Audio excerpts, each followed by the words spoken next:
Yang terhormat Menteri Pendidikan, Kebudayaan, Riset dan Teknologi, Bapak Nadiem Anwar Makarim. Yang terhormat Gubernur Provinsi Tangerang, Bapak Al-Muktabar. Yang terhormat Wali Kota Tangerang Selatan, Bapak Benyamin Daphni beserta jajarannya. Yang terhormat Kepala Sekolah SMP Santa Laurencia Alam Sutra, Bapak Stefanus Liverdi. Dan yang terhormat para hadirin sekalian, orang tua murid-murid yang hadir beserta siswa-siswi sekalian, selamat pagi. Assalamualaikum, Om Swastiastu, Namo Buddhaya, Shalom. Syukur kepada Tuhan Yang Maha Esa atas kesempatan ini, di mana kami diperbolehkan untuk bersama-sama terjun ke dalam dunia kata-kata.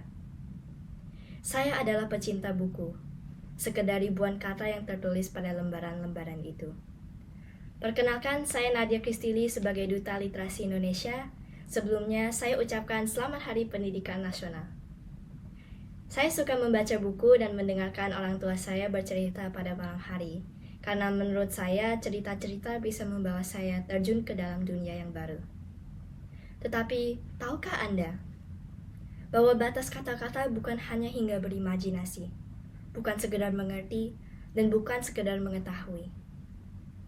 Beberapa bulan yang lalu, saya menerbitkan novel saya. Ada banyak hal di balik motivasiku dalam menulis buku tersebut. Selain karena saya suka membaca, juga karena sulit bagi saya untuk menemukan buku yang benar-benar mempesona.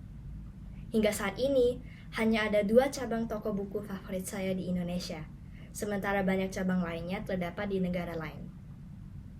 Apakah begitu karena sedikit adanya pembaca di Indonesia? Atau sebaliknya? Menurut globaldata.com, tingkat literasi Indonesia sudah sebesar 99,76%. Meskipun begitu, data dari UNESCO menunjukkan bahwa minat baca penduduk Indonesia sangat rendah. Hanya 1 dari 1.000 orang Indonesia yang rajin membaca.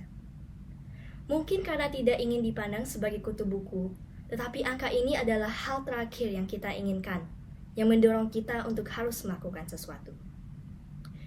Dalam kehidupan sehari-hari pun, saya masih menemukan banyak miskomunikasi yang terjadi antara satu sama lain dan pertentangan di kolom komentar media sosial.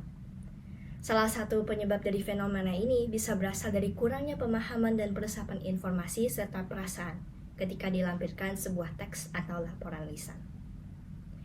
Miskomunikasi yang sederhana mungkin terlihat sepele, tetapi jika terus diulang, efek-efek tak disangka bisa terjadi. Kita adalah generasi muda, fondasi perkembangan masa depan. Suatu hari saat kita menginjak panggung internasional atau menjadi seseorang yang berpengaruh besar bagi dunia, setiap kata yang kita baca atau dengar mengandung makna yang lebih dalam di balik apa yang kita sangka.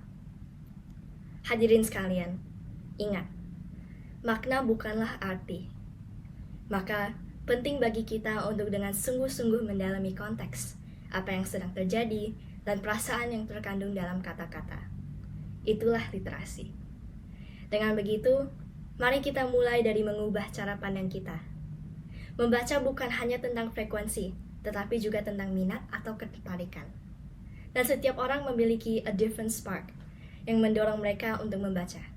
Bisa berasal dari tempat yang berbeda, waktu yang berbeda, dan bahkan momen yang berbeda. Jadi, setidaknya yang bisa kita lakukan adalah untuk menyediakan kesempatan itu bagi generasi muda Indonesia untuk menjelajahi dunia kata-kata. Bagi kami untuk mencari kebahagiaan dalam membaca. Akan sangat luar biasa membantu jika pemerintah berkenan untuk membangun lebih banyak perpustakaan, baik untuk buku lokal maupun buku impor.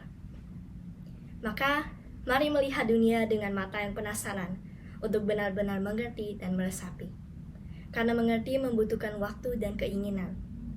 Bagi mereka yang mungkin tidak ada kesempatan untuk membaca, kita juga bisa membuka program-program untuk merealisasikan kesempatan tersebut. Mengadakan sesi membaca bersama di sekolah-sekolah dan menyumbangkan buku-buku yang sudah dibaca bagi seluruh anak-anak Indonesia.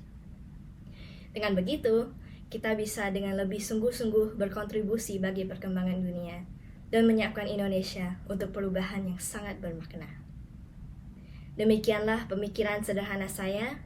Mohon maaf apabila ada kata-kata yang salah. Sekali lagi saya ucapkan Selamat Hari Pendidikan Nasional. Cintailah buku-buku, beranilah mencari tahu, kembangkanlah dunia laut. Terima kasih.